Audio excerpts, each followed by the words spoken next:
Kerala medical services corporation MD, ആരോഗ്യവകുപ്പ് director, NRHM director എന്നിവരാണ് tender formation കമ്മിറ്റിയിലെ അംഗങ്ങൾ.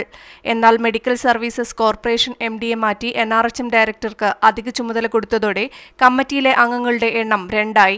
തീരുമാനമെടുക്കണമെങ്കിൽ 3 അംഗങ്ങൾ വേണമെന്നാണ് വ്യവസ്ഥ. കമ്മിറ്റിയിലെ ഒഴിവ് നികത്തണമെന്നാവശ്യപ്പെട്ട് കോർപ്പറേഷൻ MD ആരോഗ്യ സെക്രട്ടറിക്ക് കത്തയച്ചിട്ടും ഇതുവരെ മറുപടിയൊന്നും ലഭിച്ചിട്ടില്ല. ടെൻഡർ വിളിക്കുന്നതിന് 16 ദിവസം മാത്രമേ ഇനി ബാക്കിയുള്ളൂ. ടെൻഡർ വിളിക്കുന്നതിന് മുമ്പ് കമ്പനികൾ ഉന്നയിക്കുന്ന സംശയങ്ങൾ ദൂരീകരിക്കുന്നതുൾപ്പെടെയുള്ള നടപടികൾ പൂർത്തീകരിക്കണം. ടെൻഡർ ഫോർമേഷൻ കമ്മിറ്റിയുടെ യോഗം ചേരാത്തതിനാലാണ് ഈ മാസം 16-ന് നടക്കേണ്ടിയിരുന്ന ടെൻഡർ ജൂണിലേക്ക് മാറ്റിയത്.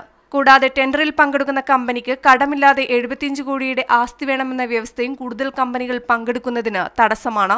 ഈ വ്യവസ്ഥയിൽ ഭേദഗതി വരുത്തണമെന്ന ടെക്നിക്കൽ കമ്മിറ്റിയുടെ നിർദ്ദേശവും ടെൻഡർ ഫോർമേഷൻ കമ്മിറ്റി അംഗീകരിച്ചിട്ടില്ല. വ്യവസ്ഥ പരിഷ്കരിക്കാത്തതിനാൽ കേരളത്തിൽ നിന്നുള്ള കമ്പനികൾക്ക് ടെൻഡറിൽ പങ്കെടുക്കാനാവില്ല. ഇത്തരം നീക്കങ്ങൾ നിലവിലെ കമ്പനിയായ GVK-EMRIക്ക് വീണ്ടും ഒരു അവസരം നൽകാനാണെന്നും ആക്ഷേപമുണ്ട്. GVK-EMRIക്കും മുംബൈയിൽ നിന്നുള്ള BVG ഗ്രൂപ്പിനും മാത്രമേ ഇപ്പോഴത്തെ അവസ്ഥയിൽ ടെൻഡറിൽ പങ്കെടുക്കാനാവൂ. സഫീറ മഠത്തിലകത്ത്, മീഡിയ 1, തിരുവനന്തപുരം.